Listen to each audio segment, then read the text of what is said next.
என் அருமை உலகத்தமிழ் மக்களே, தாய்மார்களே, பெரியோர்களே, சிறார்களே, என் அருமைச் சீடர்களே, யோக நண்பர்களே, யோக விரும்பிகளே, உங்கள் அனைவருக்கும் இனிய காலை வணக்கம். யோகாசனம் என்பது மக்களுக்கு தேவையான பயிற்சி என்பதால் தான் அதிகாலை வேளையில் இந்த நிகழ்ச்சி உங்களுக்கு தரப்படுகிறது. எந்த நோயும் நீக்கும் அற்புதமான பயிற்சி. நோய் என்பதே மனிதனுக்கு வராமல் இருந்தால் அவனுக்கு சாக்காடு எங்கே வரும்? வராது. மனிதன் என்றால் ஏதாவது நோய் வந்தான் சாகிறான். அது நோயே வராமல் இருப்பதற்குத்தான் இந்த யோகாசனம். அப்போ அவன் ஆட்டோமேட்டிக்காக அவனுக்கு ஆயுள் நீண்டு விடுகிறது. அதைத்தான் நாம் கவனிக்க வேண்டும். ஆரோக்கியமான மனிதன் முழுமையான மனிதன், ஆரோக்கியம் இல்லாத மனிதன் அரை மனிதன் என்று சொல்வார்கள். அந்த நிலையில் இன்றைக்கு பாருங்கள், நமது அரங்கிற்கு கோகிதா, பூர்ணேஷ், குணசேகரன் என்று வந்திருக்கிறார்கள். காஞ்சிபுரத்திலிருந்து இங்கே வந்திருக்கிறார்கள். காஞ்சிபுரத்தில் ஸ்ரீ யுரேகா யோகா மையம் என்று ஒன்று இருக்கிறது. அங்கேருந்து வந்திருக்கிறார்கள். அதன் ஆசிரியர்கள் பிரேமா, கிருஷ்ணவேணி இந்த சின்ன சின்ன குழந்தைகளுக்கு அற்புதமான ஆசனங்களை பழக்கியிருக்கிறார்கள். போற்ற வேண்டும். இப்பொழுது உபவிஷ்ட கோணாசனம் என்பதை அவர்கள் செய்ய போகிறார்கள். அது கொஞ்சம் கடினமான ஆசனங்கள் தான். அவர்கள் எப்படி பழகியிருக்கிறார்கள் என்பதைத்தான் எனக்கு தெரியவில்லை. என் அருமை குழந்தைகளே, நீங்கள் பத்மாசனத்தை கலைத்து விட்டு உபவிஷ்ட கோணாசனத்துக்கு வாருங்கள்.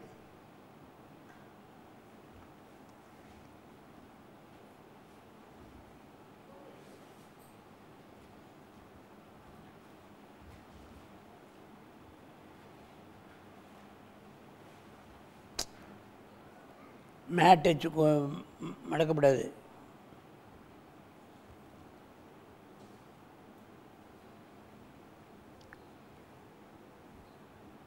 தலையை நல்லா நிமித்தி வைக்கணும். நெஞ்சு தரையில் இருக்கணும். தலையை நிமிரு, நெஞ்ச கிளவை, வயிற்ற கிளவை, கையை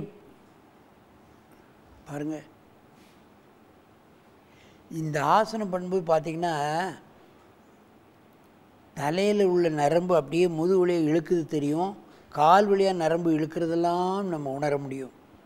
72,000 நாடி நரம்புகளை அப்படியே இழுத்து பிளட் சர்க்குலேஷன் எல்லா பகுதிகளுக்கும் எந்த குறைபாடும் இல்லாத செய்யக்கூடிய ஒரு அற்புதமான ஆசனம் தான் இந்த உபவிஷ்ட கோணாசனம்.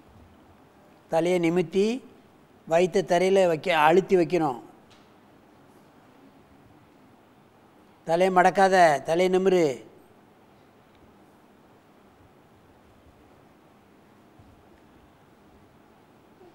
மெதுவாக இந்த ஆசனத்தை கலையுங்கள். நிமிருங்க. நன்றாக மூச்சை வாங்கி கொள்ளுங்கள். நேரே பாரு. மீண்டும் ஒரு முறை இந்த ஆசனத்தை செய்யுங்கள். மீண்டும் இந்த ஆசனத்தை செய்யுங்கள். தலை நிமிர்ந்து, தலை நிமிரல குட்டி பிள்ளை, தலை நிமிரு.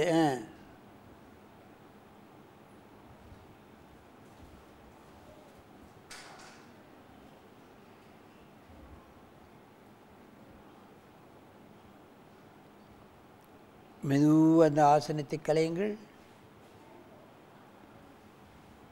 மூச்சை இழுத்துக்கொள்ளுங்கள். அப்படியே இப்போ ஒருவருக்கு நேராக பார்த்து செய்யணும். அப்படியே டேர்ன் ஆகு. டேய் இப்படி திரும்ப, பொண்ணு இப்படி திரும்ப, ஒருத்தருக்கு ஒருத்தர் நேரே பார்த்து செய். திரும்ப, இங்கே திரும்ப. இங்கே பார்க்க செய்டா. நீ அவளை பாடுறா, நீ இப்படி திரும்புடா. காலை விரிச்சு செய்.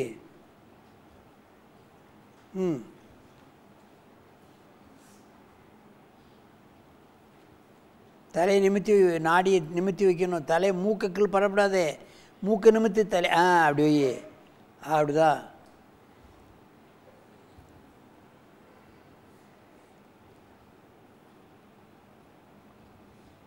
வயிறு தரையில் அமுங்கணும், நெஞ்சு அமுங்கணும், நாடியை நிமித்தி வைக்கணும்.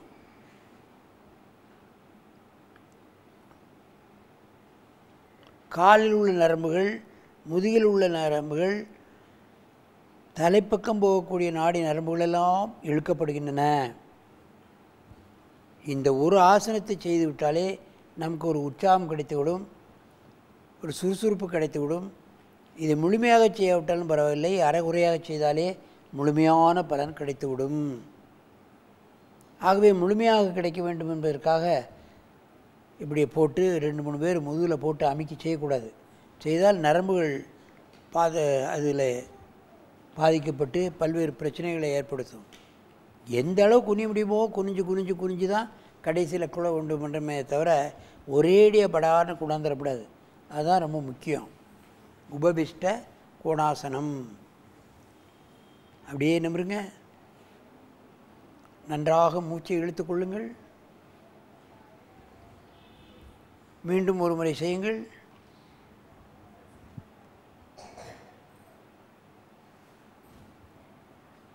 குனி. கழுத்துப் பகுதியிலே உள்ள பிரச்சனைகள், கால் நரம்புகளிலே ஏற்படக்கூடிய பிரச்சனைகள், முதுகிலே L4 L5, கழுத்துப் பகுதியிலே ஏற்படக்கூடிய முதுகெலும்பில் ஏற்படக்கூடிய பிரச்சனைகள் எல்லாம் முழுமையாக நீக்கக்கூடிய அற்புதமான ஆசனம் உபவிஷ்ட கோணாசனம். கீழப்படி எந்திரிக்காத.